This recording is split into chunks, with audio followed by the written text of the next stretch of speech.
ST কোন হিন্দু ভাই বোনদের কারোর গায়ে হাত দিতে গেলে প্রথম শওকত মোল্লার গায়ে হাত দিতে হবে। টাকা দিলে তোমার সঙ্গে আছে, টাকা না দিলে তোমার সঙ্গে নেই। তো পাগলা কুকুর তো তুই, আর আমি ওর ভাই দাদাকে বলছি তোমাদের এই পাগলা কুকুরটা সামলাও না তো আগামী দিনে ক্যানিং পূর্বে যেমন উন্নয়ন হবে, ভাঙড় বিধানসভাতে তেমনি উন্নয়ন হবে। কারণ ভাঙড় আর ক্যানিং যে আলাদা নয়, এটা আগামী দিনে আমরা প্রমাণ করব এই উন্নয়নের মধ্য দিয়ে, লড়াই আন্দোলন সংগ্রামের মধ্য দিয়ে। কি এই বিষয়ে আমরা সবাই একমত তো নাকি? ভাঙড় বিধানসভা আলাদা হলেও আলাদা নয়, এটা আমাদের সকলকে মাথায় রাখতে হবে। আপনাদের একজন ভাই হিসেবে, দাদা হিসেবে আমি যখন সেখানে দায়িত্বে আছি, এই লড়াইটা আমার একা নয়, আমাদের গোটা সোশ্যাল মিডিয়া টিমের লড়াই। এটা কিন্তু সকলকে মাথায় রাখতে হবে। আর আমার রাজনৈতিক জীবনে আমি কখনো দেখিনি যে টুপি মাথায় দিয়ে এত মিথ্যা কথা বলে।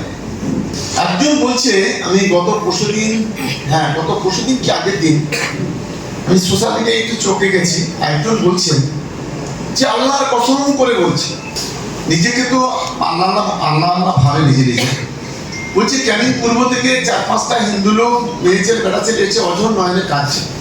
তো আমি গতকালকে চ্যালেঞ্জ করেছিলাম, কালকের আমাদের এসসি সেলের মিটিং ছিল, যে ক্যানিং পূর্ব থেকে কোনো জায়গা থেকে 1জন, 4জন, 5জন, 10জন, 20 জন নয়, এসসি এসটি সেলের যদি বা কোনো হিন্দু মা বোনেরা, কোনো আদিবাসী মা বোনেরা, ভাই বোনেরা যদি 1জন, যদি এখানে আমাদের কোন তৃণমূল কংগ্রেসের কর্মী দ্বারা আক্রান্ত হয়ে যদি সেই অসভ্য যে বলছে তার কাছে যদি গিয়ে থাকে, আমি রাজনীতি ছেড়ে দেব।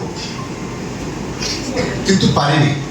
এরা 100 মিথ্যা কথা বলবে, এটা আমাদের ছেলেদের প্রথমেই বুঝতে হবে। এরা নোংরামি করবে। কেউ আছে টাকা তাদের ব্যবসা, টাকা দিলে তোমার সঙ্গে আছে, টাকা না দিলে তোমার সঙ্গে নেই, তোমাকে গালাগালি করবে। কি আমি ঠিক বলছি ছেলেরা? টাকা দিলে করবে, না হলে করবে না। ওরা জানে না এই বিধানসভা এলাকার বা ভাঙড় বিধানসভা এলাকা বা এই জেলার হিন্দু মুসলমান, আমাদের মধ্যে আদিবাসী খ্রিস্টান, আমাদের সম্পর্কটা কতটা এরা বোধহয় জানে না, যার কারণে এই ধরনের কথা বলে মানুষকে বিভ্রান্ত করার চেষ্টা করে। আমরাই গর্জন করে বলি যে ক্যানিং পূর্বের বিধানসভায় যদি কোনো এসসি, কোনো এসটি, কোনো হিন্দু ভাই বোনদের কারোর গায়ে হাত দিতে গেলে প্রথম শওকত মোল্লার গায়ে হাত দিতে হবে। তারপর অসভ্যরা এরা জানে না, এরা অসভ্যতি বর্বর মতো কাজ করে, এটা আমাদের প্রথমে বুঝতে হবে। আবার বলে এখানে কত 4 লাখ ভোটে জিতবে বলেছে না? আমাদের ছেলেরা যারা সামনে আছে ক্যানিং পূর্বের ভোট কত জানো? না, 80,000 ভোট আছে। এবছর সম্ভবত 2,81,000 মতো ভোট আছে।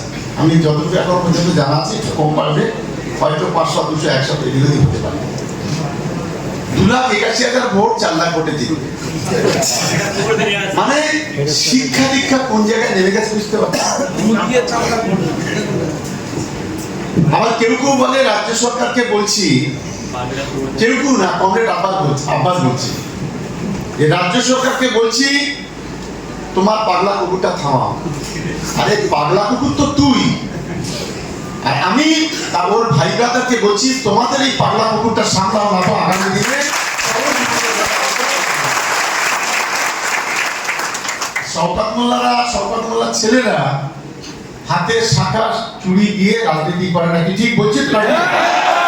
অন্যায়ের বিরুদ্ধে লড়াই করার জন্য ও যত বড় নেতা হোক আর যত বড় রাজসাহেব হোক, তাদের বিরুদ্ধে লড়াই চলবে। আর কোন ধর্মগুরু যদি তারা যদি ধর্মকে অপব্যবহার করে, সে হিন্দু হতে পারে, মুসলিম হতে পারে, তার বিরুদ্ধে কোনোদিন শওকত মোল্লা মাথা নত করেনি আর মাথা নত করবে না। এটা